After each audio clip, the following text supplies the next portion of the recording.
Part 2. How parents can help.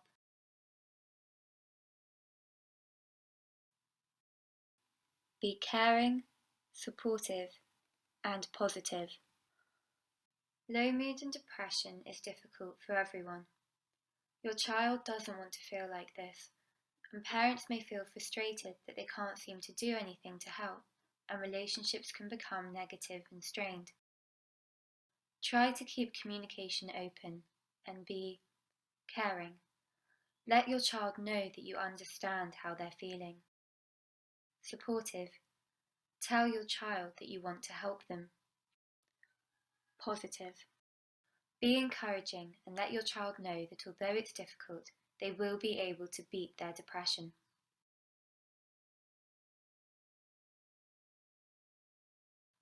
What not to do. Try not to get angry. You may feel frustrated, but try and stay calm. Remember, your child isn't deliberately trying to wind you up. They are struggling with their mood and need your support. Don't try and force them. Because depressed children isolate themselves and stop doing things, parents often think that they need to take over. Forcing and pushing them to do things usually doesn't help and often results in more arguments. Don't punish them. Parents may think that their child is being an awkward, moody, uncommunicative teenager and respond to this by setting more rules and taking away privileges. If your child is depressed, this will not help and will make the situation more negative. If they are depressed, they will be unable to do things rather than deliberately choosing not to do them. Don't blame yourself. Parents often feel responsible, guilty, or blame themselves for how their child is feeling. Whilst this is understandable, this isn't helpful. It makes you feel bad and may make your child feel even worse for having upset you. Rather than blaming yourself, focus on what you are doing, encouraging your child to do something to make themselves feel better.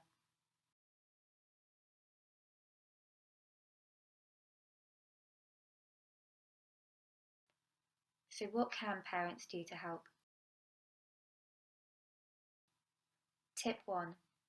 Stop and let your child know that you have noticed they are not very happy. We may be aware that someone isn't feeling right, but often we don't say anything. We may worry that if we talk about their mood, we might make it worse. This is a myth. You won't make their mood worse by talking. In fact, it's the opposite. By talking, you are helping your child to acknowledge how they are feeling. Reach out and let them know that you have noticed they seem sad. You could say, "I'm worried about you and notice that you don't seem very happy at the moment. Has something happened?" When talking, avoid why questions like, "Why are you feeling like this?" or "Why are you so sad?" These questions are difficult since often there isn't a single reason or a simple answer. If your child doesn't want to talk, don't push them, but also don't give up. Acknowledge what they say, but be persistent. Let them know that you hear they don't want to talk now, and say that's fine, but suggest you make time to talk later. Alternatively, wait and choose a time when they seem brighter. We often aren't good at talking about feelings, and this can be particularly hard when we're feeling down. Children may find this conversation easier when feeling slightly better. Similarly, make the most of any opportunities. You may find yourself with your child after watching a movie or in a car journey together. Seize the opportunity and talk with them.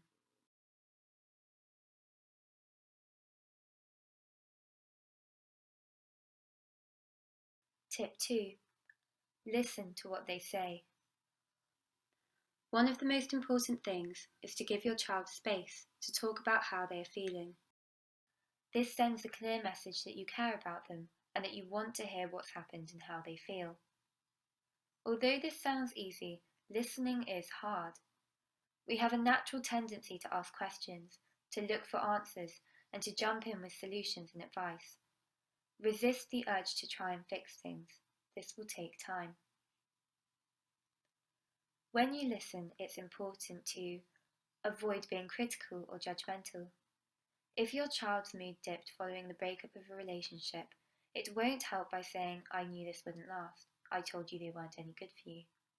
They are feeling sad, so listen to how they feel. Keep your opinions to yourself. You may have your own ideas about what your child needs to do, but they may not necessarily agree with you. Encourage them to identify possible solutions, respect their opinions, and don't impose your ideas on them. Don't lecture them. This will make them feel criticised. Your child needs your support, not a lecture on all the things they've done wrong.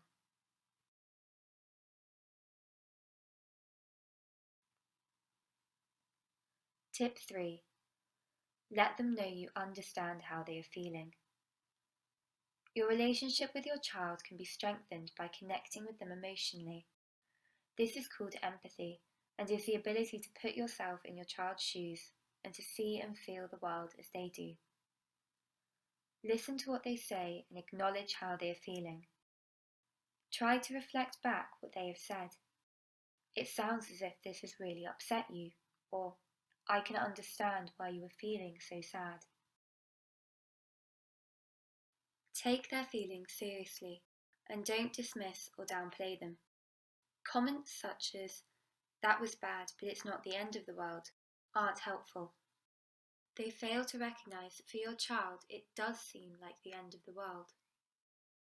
Don't try to gloss over how they're feeling. It's painful to listen to how sad your child may be feeling, or how they feel hopeless and don't see the point of carrying on. This will make you feel uncomfortable, but remember this is how your child is feeling. Don't try and play this down.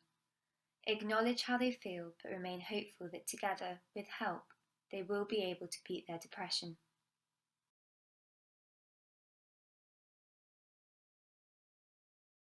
Tip 4. Help your child explore what they can do to feel better. When people are low in their mood or depressed, they often feel overwhelmed. They can feel helpless, thinking that things will never change, and hopeless, thinking that there's nothing they can do to help themselves feel better. Attempting to make any positive change or to try and solve problems can feel like an impossible task. Many children are desperate to sort things out for themselves, but may feel reluctant to acknowledge that they need help, or feel guilty that their low mood is having an effect on others, or will reject any advice. This requires parents to counter the young person's feelings of helplessness and hopelessness. Acknowledge how the young person is feeling, whilst remaining hopeful, positive, and encouraging. Rather than telling your child what to do, try to be a coach and help them to identify possible options and solutions. Be patient. Don't immediately dismiss any ideas. If they are unable to come up with any ideas, you could suggest some options, or alternatively ask what they might suggest to a friend if their friend was feeling like them.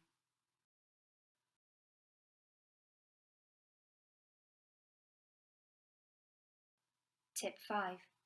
Help your child to make a plan. Once you have explored options, encourage your child to make a plan about the next step. This could be anything, such as monitoring how they feel for the next week, letting you know when they are feeling particularly low, choosing one goal to work towards, for example, getting up each day by 8:30, resuming an activity they used to enjoy, for example, playing a musical instrument for 10 minutes. The final part of your plan is to agree a daily structure and routine. When children are depressed, they find it hard to do things, even everyday activities such as getting up, washing, or eating. A daily routine can provide your child with some helpful structure, which can reduce the time they spend on their own listening to their negative and critical thoughts. Agree a start time and end time for the day. A key task for the morning and afternoon, such as some schoolwork or a leisure activity. Regular family contact, perhaps helping prepare food and eating with the family. Encourage contact with friends. and encourage some light physical activity such as going out for a walk or helping with the shopping. The first steps are always the hardest, so it's important that they are small. This increases the likelihood that your child will be successful and so begins to challenge their thoughts of hopelessness and helplessness. Be patient. It may take some time before your child's mood starts to improve. What's important is that they are now trying to do something to help themselves feel better. Reinforce and praise what they have attempted to do. Your child may dismiss what they do as unimportant. For example, they may think that they used to play their instrument all the time, so 10 minutes is nothing. Gently remind them that whilst this was true, they haven't played it at all for several weeks, so this is a great step.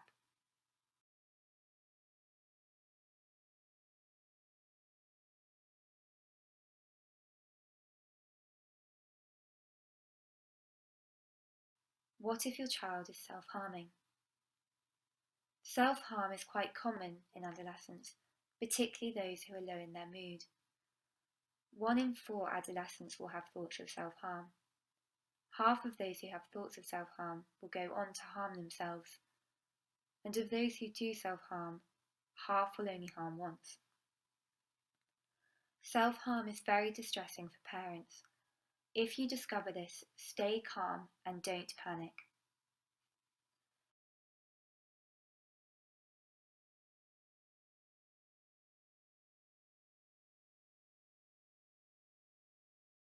Young people self-harm for a reason, not as a way of seeking attention. The 3 most common reasons why people self-harm are to relieve tension. A young person may be unable to deal with their unpleasant emotions and find self-harm as a physical way of relieving their stress. To punish themselves. A young person may have low self-esteem and feel that they are worthless and should be punished. To show how bad they are feeling. For some, self-harm is a way of showing how bad they are feeling and use this as a way of reaching out to get help.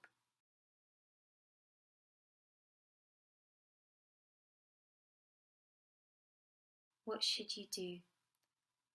Stay calm and don't blame yourself. Focus on your child and let them know you want to help. If they want to talk with you, make time and listen. If they don't want to talk to you, ask if they'll talk with their doctor, someone else they trust, or perhaps a helpline, for example, Childline. Acknowledge how they are feeling. Let them know that you can see how upset and low they are feeling. Explore what has happened. Your child may feel ashamed, embarrassed, or guilty about what they have done, and may find it hard to talk or to provide a reason why. Keep communication open. Work out a plan with your child. Agree what you will do and how you will work together to keep them safe.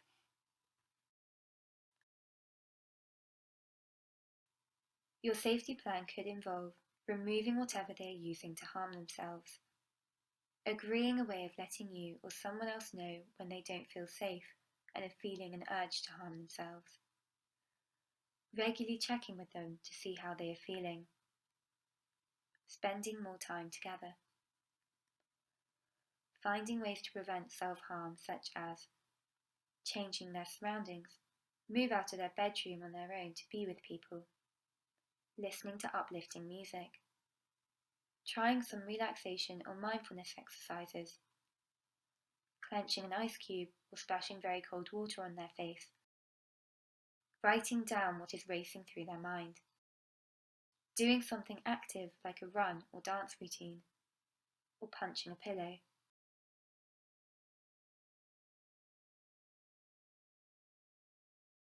You can find out more about self-harm and how to deal with it from the following links.